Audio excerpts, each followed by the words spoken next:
Welcome back to another episode of the Bear Trap on the Boom Bust channel, a Bears podcast by a Bears fan. I'm your host, Terry, and today talking about last night's victory against the Panthers, kind of wrapping into the Raiders or the Saints game.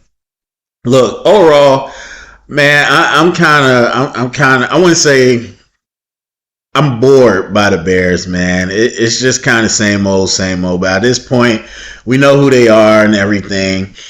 Obviously, we're not competing this year for any type of championship.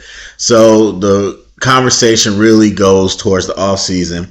But I just want to make a couple observations because last night, game-wise, it's not really much to talk about.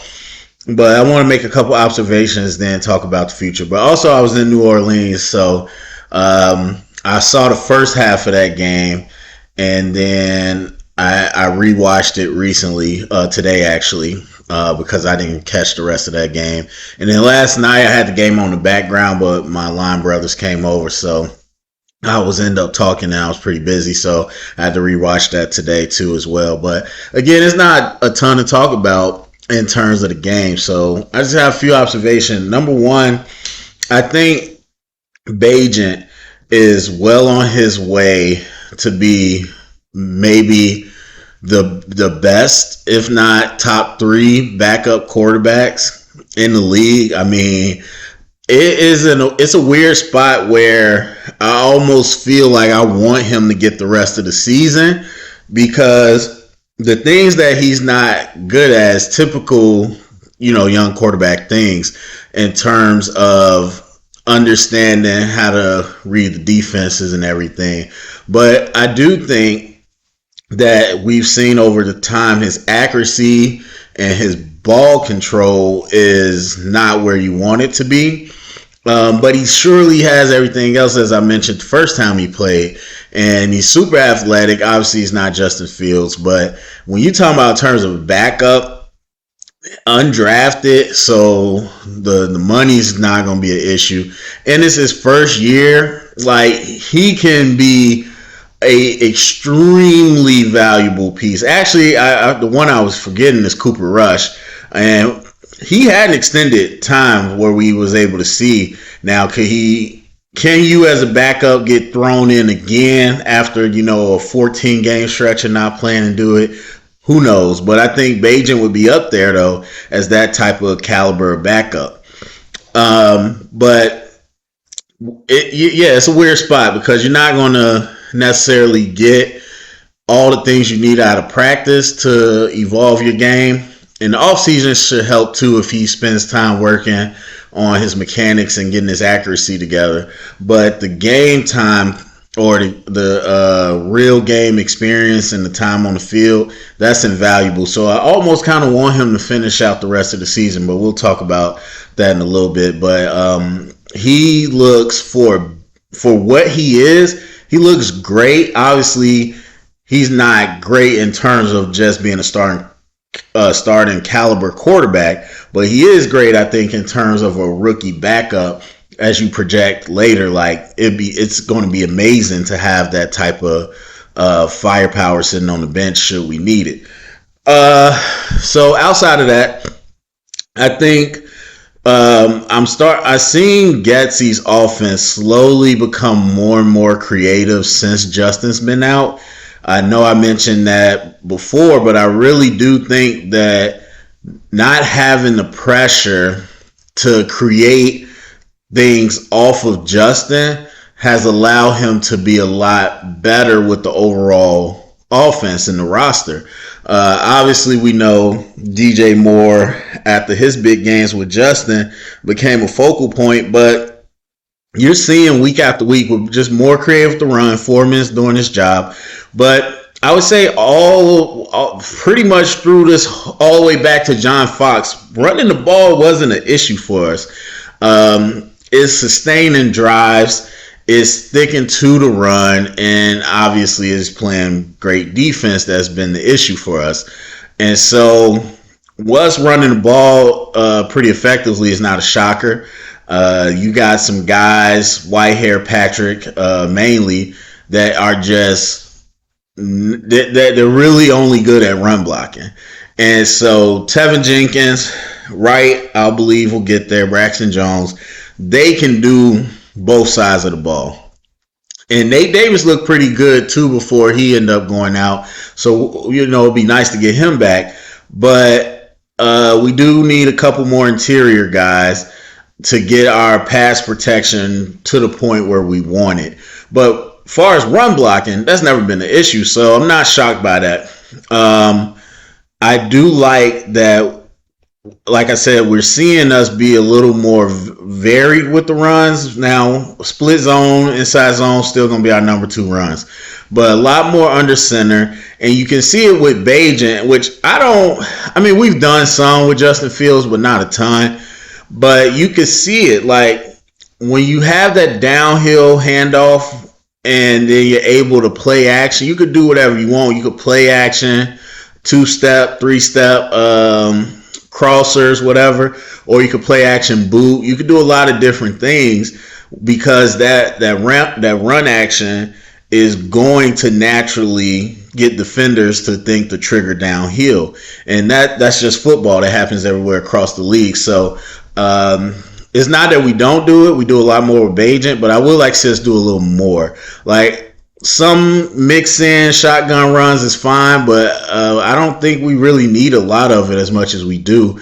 I like that fake revert or that fake pitch reverse. That was a fire play. So, like, seeing things like that, I've mentioned, I think we've seen Mercedes Lewis be utilized a little more, and we're utilizing our roster more. Obviously, the other 2 running backs, or the starting 2 running backs, are getting back healthy, but I think Foreman might continue to take the lead with this. But either way, the running back group is good, and so that's all nice, but I just see this offense, in my opinion, becoming more creative since Justin Fields hasn't been on the field. And that's not saying keep him off the field. That's not saying we're better without him. I'm just saying I think, much like basketball, a lot of teams, a lot of games, when you have a person that you have to focus everything on, it doesn't always allow you to do as much as you want to do. And so I'm not saying Getsy's great or anything, but you're starting to see a little more flavor of what he wants to be. And I do think with Justin Fields, he had to come in and like fit what he does to what Justin Fields is. And I don't think it's been a great combination. And you already know how I feel. What people kind of imagine the Justin Fields offense being, I don't think is sustainable to win in the league. And so I'm not going to fault a guy for not wanting to call that type of offense. But we're seeing a little more from Getsy now with Bagent. The defense, man, I got a lot of hope for them. I've been saying from the beginning they're not as bad. Some people were just like trying to talk like they were historically bad, and it's not really that. I mean, even without Edmonds, we are very assignment sound, and that's a good thing. It's just the pass rush was kind of lacking, but now that you got Sweat's kind of been what Sweat has been. Now, is it prolific? No. But is it better than what we had? Absolutely. Also, he got that extension too. It was some weird debate online that I didn't dig enough into, but it seemed like some people were saying the trade was stupid and it was stupid to sign if we sign him. Some people were saying it was smart not to sign him, and I don't know. I really don't get what the debate was. As I said, when he got traded, you gave up a second-round pick. You don't do that unless you want to sign that person long-term. Plus, that's a huge area of need. Why would you not sign him? Because that's one less free agent. That's one less draft pick you got to go after. So, whatever. But I like the D-line rotation. Like I've been saying, it's really coming together. And Sweat is an upgrade from where we were. And honestly, the Panthers got pretty solid tackles, but you look at the game so far, and what I expect to continue to happen is what I've been saying, is you finally have a guy that moves the edge. He can attack the edge. And so obviously, if both edges are getting attacked, that's, ideal. That's what you want to make a quarterback uncomfortable. But at least one helps too, because what then happens is, and you've seen it a couple times, the quarterback is going to step up into pressure, or he's going to try to maneuver the other way into pressure. And so when you have four guys that can't go nowhere, you just see the line right where they are at the line of scrimmage. But when you have one guy that can get upfield and attack the edge, now those other three guys that's sitting at the line of scrimmage have a chance to rally to the quarterback. And so it doesn't like make us elite or jump us up 2 levels, but it does change the outlook of what the defense can do. Now, granted, the Panthers could not get open to save them. Like, watching them last night was almost like watching us last year. Like, their receivers just could not get open whatsoever. Like, and Bryce Young is definitely taking the brunt he's taking the beating on his development because of that. But I don't think the Panthers are horrible, and I definitely think Bryce Young will be successful. But yeah, they need help. And so I'm not saying the offense is great. But the defense still did a really solid job. And the thing is, if you got Sweat and then hopefully you get another edge rusher and you had this wave of D linemen that move in and out, that's, I think, in a good place. So TJ Edwards is very versatile. Edmonds, I think, is pretty solid. Sanborn's really, really good. Like I said, I got hope for this defense. I got a lot of hope for this defense. I do think we need to replace Eddie Jackson. Obviously, we need another corner. But even Kyler Gordon, he might. I still don't think he's great in the slot. But as I said before, the elite corner part don't matter. You want 4 guys that know how to communicate and move together as one secondary. 5 guys worth the nickel. So it seems like we're starting to get into that. But yeah, I got a lot of hope for the defense. I think the roster in general, there's hope. But again, we'll talk about that. So the other thing is, Eberflus is he's not a stereotypical head coach. I don't want to say he's not a head coach, but that's kind of what I originally was going to say. And it's not for the reasons people think. Look, the team plays. The team comes out. They feel, for the most part, prepared. They play for him, definitely, and all that. But you listen. I've been listening to these interviews, and it's just not his role. See, the thing is, as I've said many times before, people act like the head coach is a glorified coordinator. It's a completely different position, and so. And I think what you're going to see, because we had this whole long wave of we need offense coordinators to be head coaches, which makes no sense to me. But that's what the wave we was in. I think we're going to start moving towards the wave of we want a guy to just be the head coach. We don't want you to be the coordinator. We want you to run the operation and lead these guys. I think that's what we're going to start moving towards. And so Eberflus, for me, he's not that guy. He's not the guy to get up in front of the media and say the right things naturally or be charismatic and all that.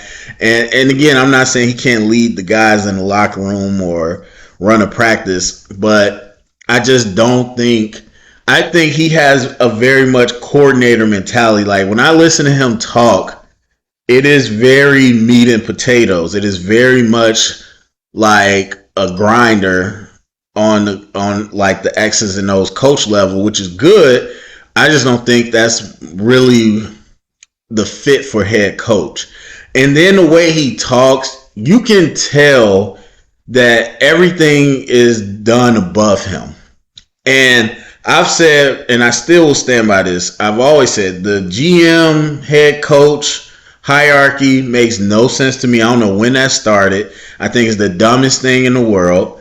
Like, the head coach should be directly reporting to the owner, and they should be in partnership with the GM, if not over the GM.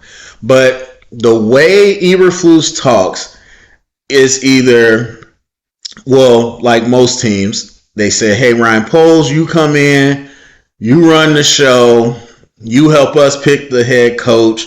We sit back and we just judge the head coach. Or it's like he knows he's about to get fired and they don't even tell him stuff. It's just like the way he talks, he's always being so careful to be censored and edited. It just seems like, yeah, it just seems like he doesn't really have a seat at that decision making table. And that's just me reading it from the outside personally. All right. So we're in an interesting situation though, because obviously it was a win-win-win no matter what last night. We end up beating the Panthers, which gives them another loss, which helps our pick. And then we're going to have our pick as well. Probably both going to be top 10. And this is supposed to be a pretty heavy quarterback draft. Some would say last year was as well. And so now we're at this question. Because I think if you watch us and you look at the Panthers or you look at the Giants or teams like that, we're not hapless like that. We're very much in a space where we could compete very soon. As I mentioned earlier, I look at the roster, I look at the way we play, and I see a lot of optimism. I see a lot of good things in place. There's pivotal parts of the roster where we have to make decisions. Quarterback, obviously, number one. As I said, Bagent, I think it's going to be a long term. If we were smart, I would like sign him into an 8-year contract. Like, he's going to be a long term, very great backup solution if we choose it. Now we got to figure out what direction we want to do with the quarterback, as Justin Fields, again, could be moved away and you could go on to a younger guy. Or you could stick with Fields and Bagent and start building up the roster, because we're going to have these 2 top 10 picks and we want to know what we're going to use that ammo for. You bring in Sweat, that's one edge guy. That's some edge pressure we haven't had. Possibly need some more. The thing is, if you want to keep Fields, you probably want to continue to let him play so you can see, again, more and see if he's developing, if he's getting it. Bagent, again, could benefit from playing these games, but you might have to sacrifice that. Or do you decide, hey, we're moving on. We're going to take our favorite quarterback, basically be in the same situation we was last year. We're going to take our favorite quarterback and we're going to move on. Again, I don't think Caleb Williams is a slam dunk everybody says, but I haven't sat down and watched him. But I don't, from what I've seen of him, I don't feel he's that slam dunk guy. And I know nothing about the other quarterbacks. So I think though, with those 2 picks, we'll have the ability to potentially get whoever we want. So that's the question. Is that the road you want to go down? You know, we finished week 10, or we finished our week 10. So we had 10 weeks to really look at this thing. Again, I'm bored by the Bears. I know what they are. It's kind of same old. But going into this offseason is going to be a major decision happening. And you don't usually get back-to-back years like that. So I'm very excited to see what we do, but I do think we're close. I think we're close, and I think, again, these decisions are going to really set us up for the future. And I do think potentially next year we could be competing for the playoffs and be a playoff type caliber team. But then the other big question that I forgot is the coaching staff.